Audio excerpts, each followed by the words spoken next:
On this episode of Nailed It and Oopsy. Pat Mahomes, Darrell Henderson, David Montgomery, Lamar Jackson, and more. Let's go over whether I pulled an Oopsy.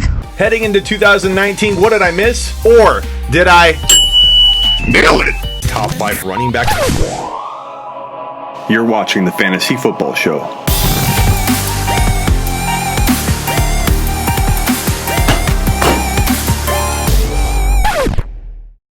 Let's talk about a little guy named Patty Mahomes. And if you drafted little Patty, you probably paid a late second, maybe a mid-second, and possibly, if you're lucky, a early third-round pick on the guy. And everybody said, oh, you're pulling an Oopsie. because you're taking a little QB guy early. And I'm sure a majority of your league balked at your pick and said, oh, You're taking a QB early. You don't take QBs early. Haven't you heard? I get the argument. Let's stop talking about it. You believe in waiting on a QB until the 6th, 7th round so that you can draft a better wide receiver or running back. I get it. There's no need to talk about this anymore. Those of us that believe in drafting the best player in fantasy football in the early 3rd round or the late 2nd, we can't get through to you anymore. We can't help you anymore. After 443 yards and 4 touchdowns and 0 interceptions in week 2, coupled with 3 TDs and 378 in week 1, what more can we say to convince you that this is the best move to make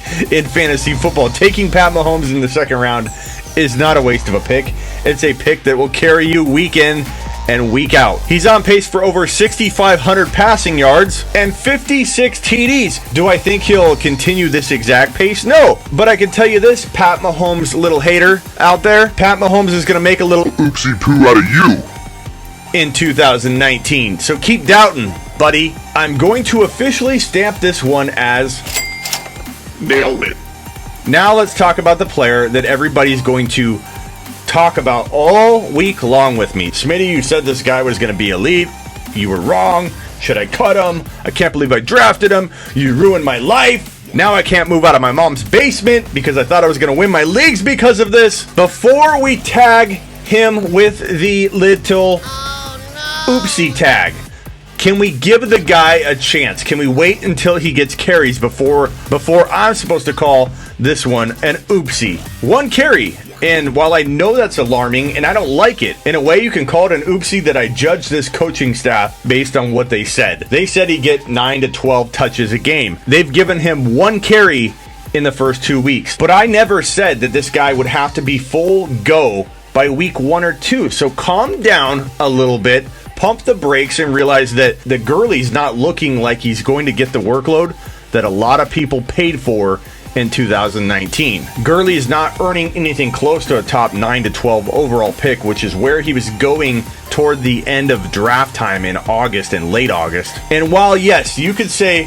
oopsie on me, it's an oopsie on my part that my prediction wasn't Darrell Henderson and Malcom Brown, like I did with Benny Snell and Jaylen Samuels, who is looking pretty good at the moment. We'll get to that. My fault for not pairing the two together. I see that. Bad Smitty. But I'm not yet ready to call the entire thing an oopsie. Let's give it a little tiny oopsie for right now until he gets a fair shot. I have a little bit of time before the season ends, so give me a break. Get off my back. I'm putting a tiny oopsie up because it hasn't happened yet. Is that okay? Can we move on for right now? Now up David Montgomery. People freaking out about this guy after week 1. I'm not going to say he completely hit it out of the park in week 2, but he got his touchdown, got his beak wet in the end zone, and it's time to relax a little bit and realize that they used him in the goal line situation. He got the touchdown. Things are looking up. The Bears won. It was another strange game, and the flow of game was crazy weird. If the Bears are up, they're going to run the ball. They're going to test out their new toy in David Montgomery. I'm excited about him. I'm not going to say we nailed it yet, but we are on the way to nailing the David Montgomery pick. We need to pump the brakes until it becomes official. Okay, you want accountability? Here you go. I don't think I fairly judged a guy named Lamar Jackson who is playing out of his mind right now. So guess what? Smitty has an Oopsie. I didn't give this guy enough credit. He's a better passer than I predicted. Hollywood Brown is developing rather quickly, something that I thought that Lamar Jackson would hamper. And with Lamar Jackson having good weapons and Hollywood Brown, having a good young running back in Justice Hill, and having a good now running back in Ingram, mixed with Mark Andrews emerging, who I also kind of missed, we can say oopsies all around on this one.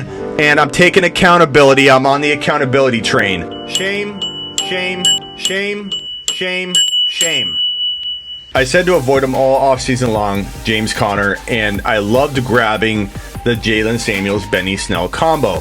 Again, my oopsie with the Rams prediction is not including Brown. I admit that. Tiny oopsie, but let's let the Henderson thing play out. With Jaylen Samuels and Snell, I think we're looking at a few starts from these guys at a minimum. James Conner got hurt during the game, and according to reports, he was questionable to return when the injury was reported, but he was bottled up all afternoon, just 33 yards on 11 carries. He did get the touchdown, but 10 carries for 21 yards the week prior. He's not effective. He's not very efficient right now. And anybody that spent a top 15 pick on this guy, top 18 pick, might have overpaid, something I was cautioning all offseason long. If you own Jaylen Samuels and Benny Snell, you might be able to get this guy very, very cheaply right now. So go make an attempt, but also realize what you have in Samuels and Snell, a potential lottery ticket that could win you a league if this offense gets back on track. Even if Big Ben is out, Mason Rudolph is a very, very good and underrated quarterback. He might even change the dynamic of this team and get it going and firing on all cylinders again. And I wouldn't be surprised if they mixed in Jaylen Samuels more to get this offense going. And that's if Conner can come back. We don't know how bad Conner's knee injury is yet. We don't know if he'll be out week 3. If he is, we're going to have a whole nother episode and conversation around nailing the Samuel Snell prediction. But for now, know that you have a lottery ticket, one that could be used in week 3, and we'll get a taste of what the Samuel Snell combo will do for you when called upon, or if called upon. Samuels had only 3 carries against Seattle in week 2, but he did have 18 yards. That's 6 yards a pop. He's an efficient running back. I think he's a better player all around than James Conner, so I'm hoping that Jaylen Samuels gets into the lineup and this lottery ticket can get cashed in. On my way to nailing it or not, you be the judge in the comments. Subscribe, follow, get some, and join me on the next episode of Nailed It and Oopsie, where I do actually take accountability for the things that I haven't got landed. Nailed.